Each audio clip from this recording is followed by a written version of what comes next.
partimos el programa de hoy comentando lo que pasó en este fin de semana, que fue un fin de semana muy noticioso, fue un fin de semana donde, bueno, hablamos un poco de lo que pasó en el Hospital San Borja, que va a estar cerrado al menos durante una semana, y la lectura que se hace ahí también es que hay una merma, ¿no?, en camas críticas que hoy son clave para poder enfrentar esta fase que estamos enfrentando de la pandemia, que todavía no amaina, y al contrario, está encontrando algunas cifras que incluso han superado la peor época del año pasado.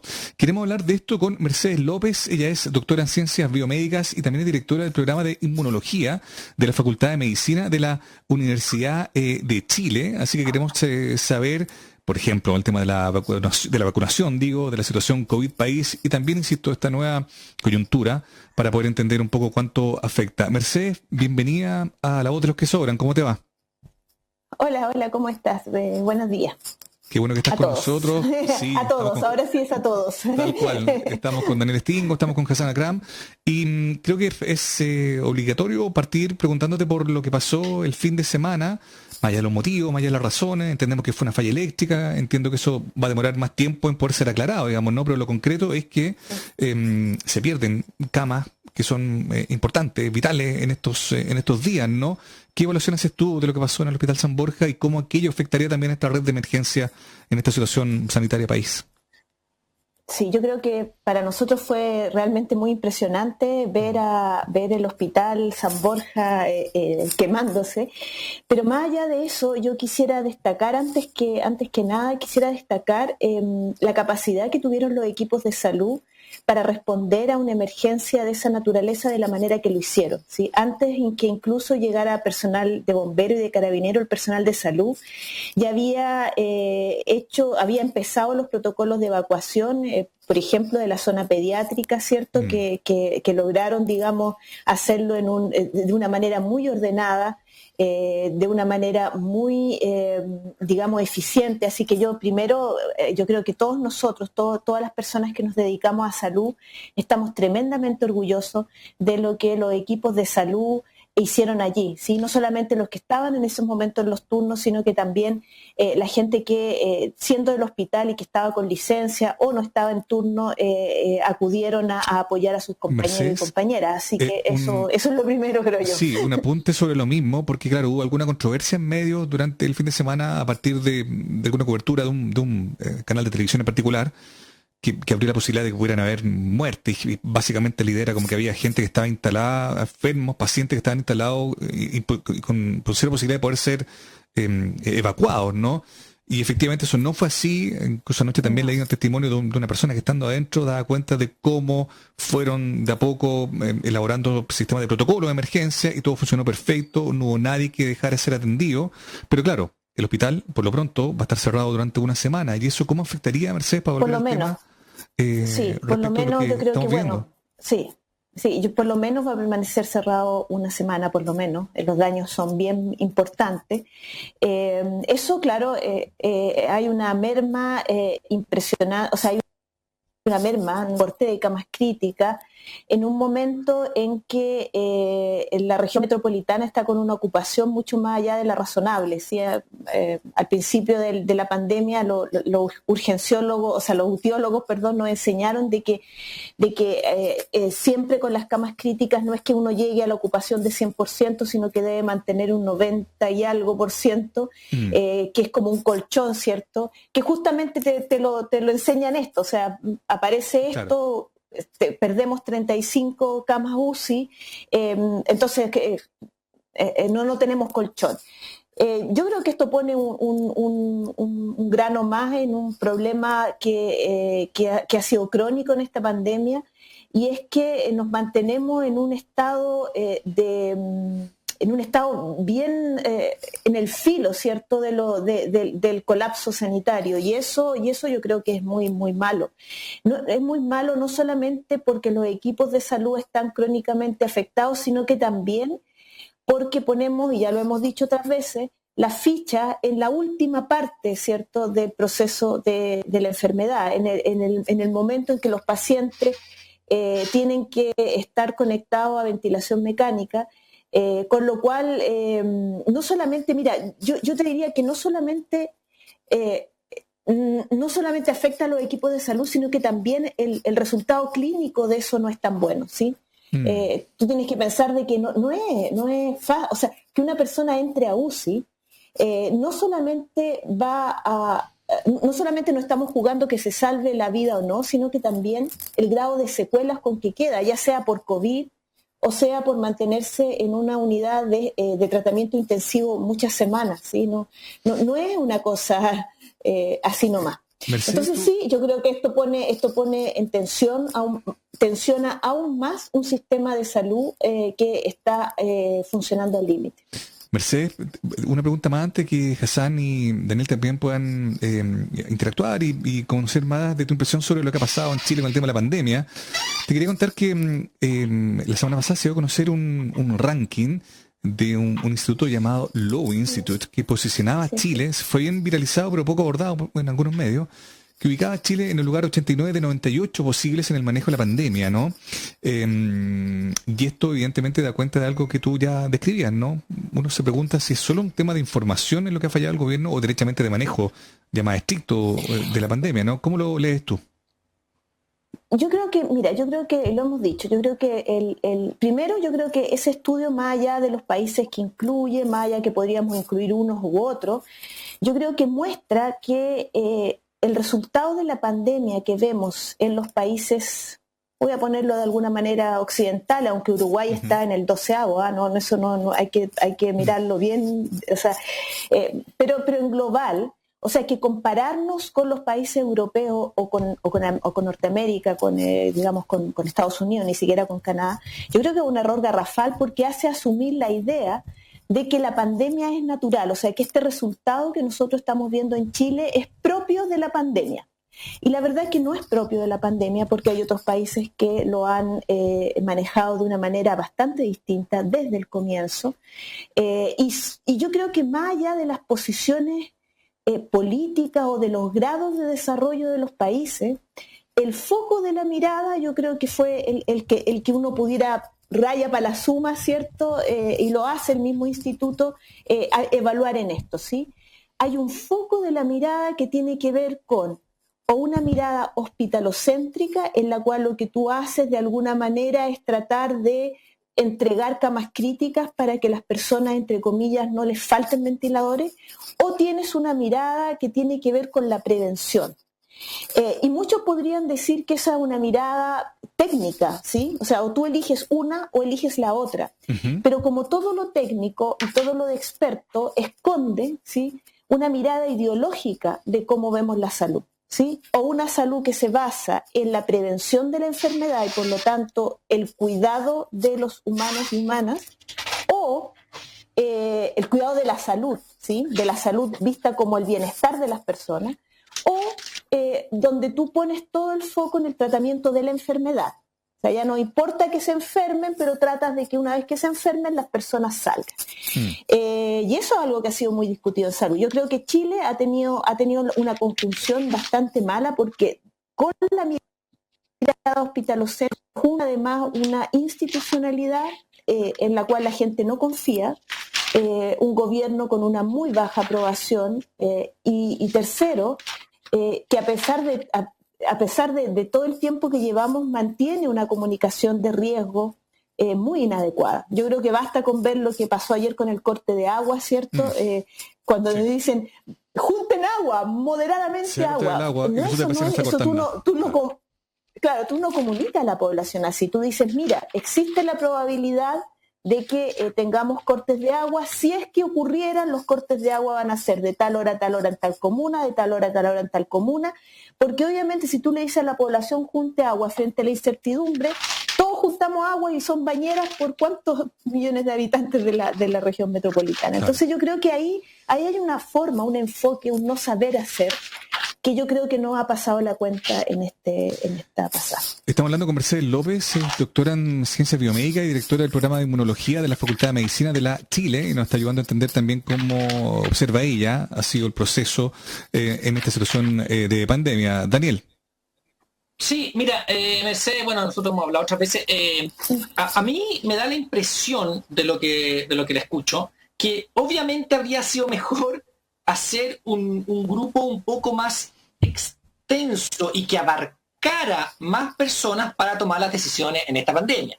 Y no hay que ser, como usted muy bien dice, muy inteligente para darse cuenta que si yo tengo un gobierno con muy baja credibilidad, pero también tengo expertos, porque en Chile sí eso es lo que uno le da rabia, y yo conversando con María Paz Bertoglia y con otras expertas como usted, también les da un poquito de rabia en el fondo por decir, tenemos gente experta en esto, tenemos gente que podría haberlo manejado mejor, y sin embargo nos quedamos con un ministro París o con un ministro Mañalich o con gente o como un subsecretario que tuvo que renunciar o la subsecretaria de ASA, que no han tenido comunicación de riesgo, que han tenido una posición ideológica contraria a lo que otros países han hecho. Entonces uno hubiera pensado, ¿por qué no pescó gente de oposición políticamente y gente experta para hacer que la gente confiara y ese grupo como que condujera la pandemia, ¿no? Llegar la responsabilidad a grupos que la gente confíe en la información de riesgo, en que sea un núcleo más grande, pero además con una que sean expertos realmente. Y lo segundo, bueno, ha pasado un año desde que estamos con la pandemia y ya sabemos que la mirada del gobierno fue hospitalocéntrica, lo hemos hablado innúmeras veces, dejémonos de cosas. Hemos hablado de la prevención, testear, ¿cierto? No sé, hacer el seguimiento y después aislar, etcétera. También lo hemos hablado. Pero no avanzamos en eso. Entonces uno dice, uno se agarra la cabeza una vez más, porque también hemos hablado de esto mismo. Entonces es como un loop, ¿no? Un loop, que no hacen las cosas bien, siguen sin tener un grupo responsable, siguen diciendo es que nosotros tenemos una gran capacidad de camas, hemos traído más ventiladores, pero no estamos copados, no se preocupen, en vez de seguir con lo que hemos hablado muchas veces de la prevención. Se les dijo tanto que al final empezaron a pescar un poquito más a los otros actores en el mundo de la atención primaria, ¿cierto? Pero tampoco se les puso las lucas, porque también la atención primaria requiere lucas para hacer el testeo, para hacer el seguimiento, para hacer el aislamiento. ¿En qué termina todo esto? ¿En que se van a salvar con las vacunas, doctora? Mira, yo creo que primero, yo creo que hay un problema aquí que no, o sea, a mí no me extraña un poco lo que ha pasado. Claro, a uno le da rabia, sí, pero no extraña, porque yo creo que tiene que ver con una mirada del país. Tiene que ver con una mirada de cómo ciertas élites gobernantes se han acostumbrado a mirar el país, ¿sí? Y yo creo que eso es un problema que cruza estas decisiones y que tiene que ver un poco con lo que se espera, ¿cierto? Con lo que es importante. Cuando uno se enfrenta a emergencias, uno pone sobre la mesa lo que le importa, ¿sí? Y yo creo que aquí entonces lo que se puso sobre la mesa y lo que sigue estando sobre la mesa y lo que va a estar sobre la mesa hasta el final de la pandemia es lo que le importa, ¿sí? A los que están gobernando.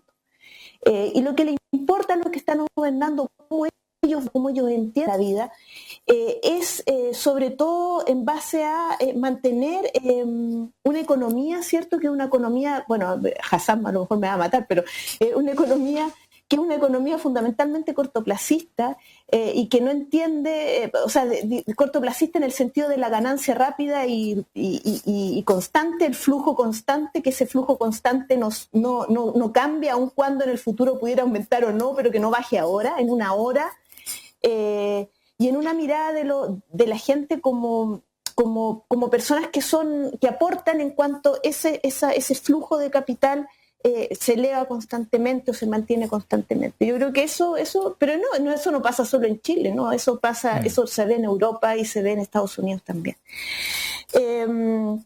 Ahora, ¿qué es lo que podría haber hecho? Yo creo que el gobierno podría haber hecho otras cosas, podría haber hecho un plan. A mí a veces, ¿sabes qué? Mira, más que nada, a mí lo que me impresiona es que muchos de los personales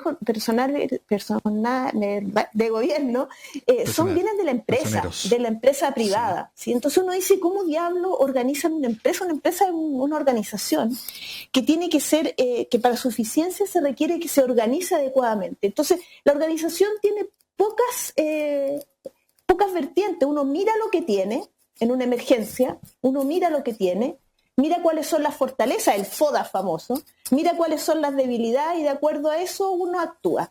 Y justamente eso es lo que no se hizo acá, no se miró cuál es nuestra fortaleza, cuáles son nuestras debilidades y entonces en base a eso actuar. Entonces uno dice, a mí lo que más profundamente me llama la atención es que uno dice, chuapaya, o sea, pareciera ser que incluso desde el mundo empresarial el resolver problemas no es algo intrínseco de nuestra cultura o de la clase de dirigente. Resolver problemas, ¿sí?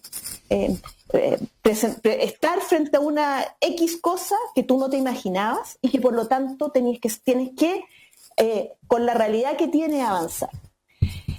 Ahora, ¿cómo seguir? Yo creo que, bueno, para nosotros vienen las vacunas. Yo creo que las vacunas efectivamente, con todo, las vacunas van a ayudarnos. Tenemos la Sinovac, que efectivamente va a llegar. Sí. Han llegado ya varios cargamentos con número importante de vacunas. Sinovac, que nos van a ayudar a controlar la situación, vacunar a los grupos de riesgo y entrar en una fase distinta de la infección. Y ya que estamos ahí... por eso, obviamente, el llamado es a que la población se vacune. Llama la atención de nuevo los gafes que hemos tenido. Sí, aparentemente, ¿sí? Sí, ya que estamos ahí en el tema de la vacunación, entiendo que por ahí que ir tú también, Hassan, porque uno se preguntaría si esta mala gestión se podría extender también al tema de la vacunación. Hassan. No, a ver. Yo tenía un par de preguntas, pero quería volver un poquito al tema del ranking del Instituto Lowy, ¿cierto? Ajá. Porque, a ver, yo estoy muy de acuerdo, Mercedes, con lo que dijiste acerca de la economía chilena siendo una economía cortoplacista, que sin duda tenemos así una clase empresarial muy enfocada en la ganancia fácil, la ganancia porque uno es propietario de unos recursos naturales sin tener que competir haciendo cosas tecnológicamente más complejas y todo lo demás. Entonces sí, tenemos una economía que es así. Pero a pesar de tener una economía rentista y cortoplacista, muchas veces el Estado chileno ha tenido una capacidad administrativa, incluso en materia de salud pública, bastante mejor que los otros países de la región que también tienen economías, digamos, rentistas y todos los demás. Yo me acuerdo 91, 92, ¿cierto? La gran comparación que siempre se hace con el tema de la epidemia de cólera.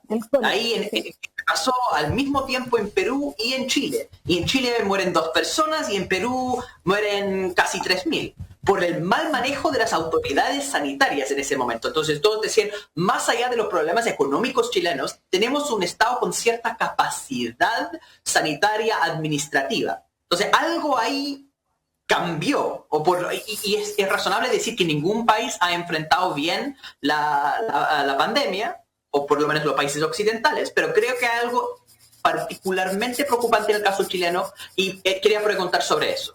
En ese sentido tenía 2 preguntas. Uno, porque el informe del Instituto Lowy lo que dice es que Chile está entre los 10 países que peor han manejado la pandemia. Entonces, frente a esa cifra, responde el ministro París, ¿cierto? Diciendo que al final ese estudio del Instituto Lowy responde a junio o julio del año pasado. Y ya supuestamente estamos mejor. Y entonces él dice, si usted, y estoy citando textualmente, si usted analiza y ve los resultados de hoy día, estamos incluso mejor que Alemania, mejor que Inglaterra, que Estados Unidos e incluso mejor que Canadá.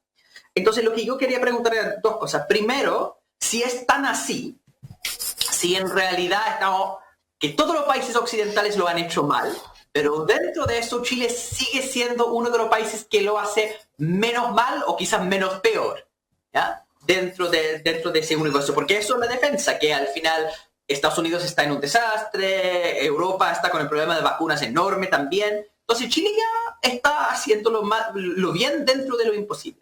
Y si no es así, la segunda pregunta es que si uno mira a los países que lo han hecho mejor, estamos hablando de países bastante pobres como Vietnam, ¿cierto? Países con más recursos como Taiwán, pero son países que comparten una experiencia, una cultura donde han pasado por SARS, han pasado por otras epidemias, están acostumbrados al uso de la mascarilla y tienen condiciones distintas. Entonces, la segunda pregunta es, si ningún país occidental lo ha hecho bien y Chile está relativamente bien dentro de eso, ¿hay realmente una posibilidad de imitar culturas que son tan distintas? Porque los defensores del gobierno es imposible hacer que Chile sea de repente Vietnam o que sea Taiwán. Lo que sí tenemos una capacidad administrativa y lo estamos manejando relativamente bien dentro de. Entonces, jugando a abogado del diablo, lo pregunto, ¿es razonable todo eso? Sí, a ver, yo creo que la primera pregunta, yo creo que Chile lo sigue haciendo, o sea, yo creo que Chile ha mejorado en estas últimas semanas, porque el CABEI, el Consejo Asesor de Vacunas, ha sido, yo creo, ha sido bastante capaz en su trabajo, ¿sí? Porque ha podido de alguna manera organizar esto de una manera que está empezando a dar algunos frutos. ¿Ya? Voy a poner eso ahí. Pero esto se circunscribe, en mi opinión, a las vacunas, ¿sí? De hecho, el calendario de las vacunas que salió, rápidamente el gobierno tuvo que echarse para atrás, ¿cierto? Y decir de que iba a ser como lo que el CABEI había dicho, como lo que había dicho el Colegio Médico, que esto tenía que ser una planificación territorial, que tenía que ser diferente de acuerdo a los territorios, lo hemos conversado aquí, ¿sí? Pero eso es muy puntual con respecto a las vacunas, ¿sí? El manejo global sigue siendo más o menos el mismo, ¿sí? Y sigue teniendo los mismos déficits que ha tenido, ¿sí? Yo creo que no hay que sacar cuentas alegres comparándonos con Alemania o con Estados Unidos cuando nosotros tenemos un alza en el número de ocupación UCI y de muertos que es muy preocupante. Sí, o sea, digamos, nosotros no deberíamos estar con estos números, ¿sí? No deberíamos, porque nosotros teníamos una oportunidad y una vez más la desperdiciamos. Entonces, y con respecto al asunto, o sea, en definitiva, entonces, no, yo creo que el gobierno sigue cometiendo los mismos errores que ha cometido. Por ejemplo, te voy a dar un ejemplo así de los muchos que vemos, lo del intendente, lo del Ceremi de Valparaíso. ¿Sí? En medio de una emergencia como la que estamos viviendo, tanto en la región metropolitana como en la quinta región, tú no puedes sacar un Ceremi de la noche a la mañana, no se puede ir un Ceremi. La salida de un Ceremi en una situación de emergencia es una salida que es paulatina, una salida de otra naturaleza, ¿me entiendes? Porque si no se corta cualquier proceso que se haya iniciado, ¿sí? Entonces yo creo que no, yo creo que el manejo sigue teniendo la misma direccionalidad que tuvo desde el comienzo. Por ejemplo, Mercedes, respecto al tema de la vacunación. Con respecto a la cultura, sí. Yo creo que basta con ver Uruguay. Mira, a mí en una reunión académica a mí me decían lo siguiente, mira, si uno ve aquí la dirección, y te lo voy a contar con este ejemplo súper simple. La gente que está yendo a Uruguay tiene que permanecer 10 días confinada. O sea, la gente va a Uruguay, en el aeropuerto le toman los PCR y la confinan 10 días. La confinan, no la dejan salir. Sí. ¿Sí? Y una vez que pasan los 10 días, recién ahí puede entrar a Montevideo. Es un país con una cultura similar a la nuestra, con un sistema de salud precario que el nuestro, ¿sí? Y que sin embargo entendió que la única forma de testear y aislar es con un número bajo de casos. Y para tú tener un número bajo de casos, lo que tienes que controlar es la entrada al país, ¿sí? Y con Uruguay nosotros tenemos además otra similitud, que no es solo cultural, sino que también es que tenemos una sola gran puerta de entrada, que es el aeropuerto. ¿Sí? Entonces ahí tú notas por qué uno dice, mira, no, es que esto no es que ha cambiado. Aquí hay una forma en que se ha mantenido la pandemia en donde se acepta que haya un número crítico de casos, ¿sí?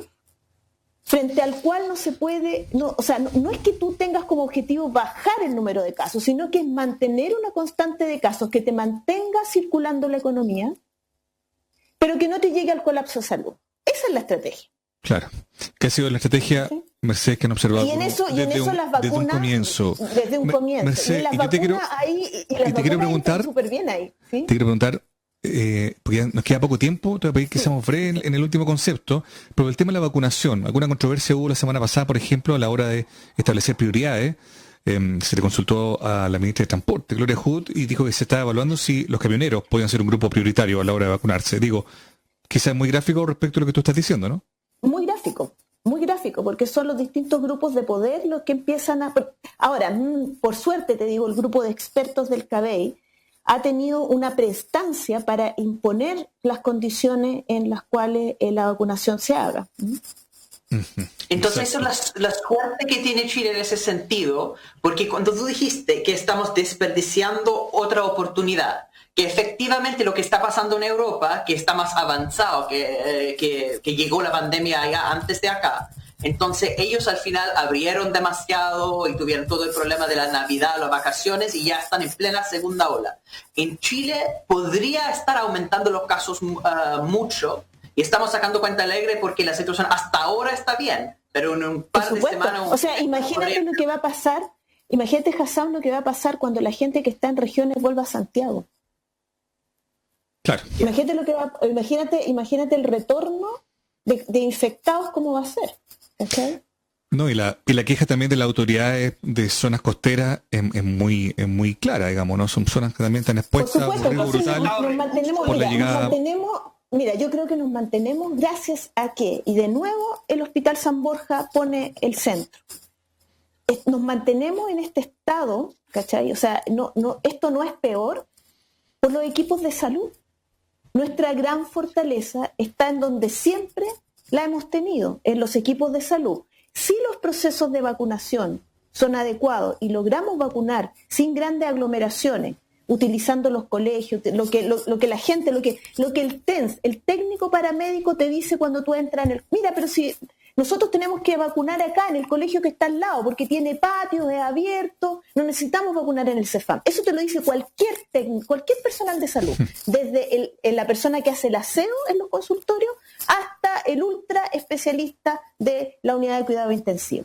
Ese equipo de salud es nuestra fortaleza y seguimos insistiendo en no dar la fortaleza en ese espacio. Mercedes López, te queremos agradecer la conversación. Ella, lo volvemos a decir, doctora en ciencia biomédica, directora también del programa de inmunología de la Facultad de la Chile, ha estado antes con nosotros y hoy día también para poder entender un poco el manejo y lo que sigue, ¿no? Respecto de la emergencia sanitaria en Chile, que como sabemos no tiene ninguna cifra que permite pensar de que este año sea distinto.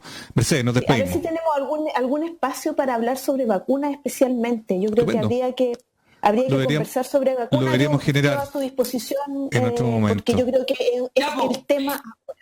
Estupendo. Esta Gracias, semana Mercedes. o la próxima conversamos de vacuna, comprometido. Perfecto. Cerradito, cantadito. Sí, listo. Cerradito, Gracias, cantadito. Mercedes. Chao. Oye, chao. leamos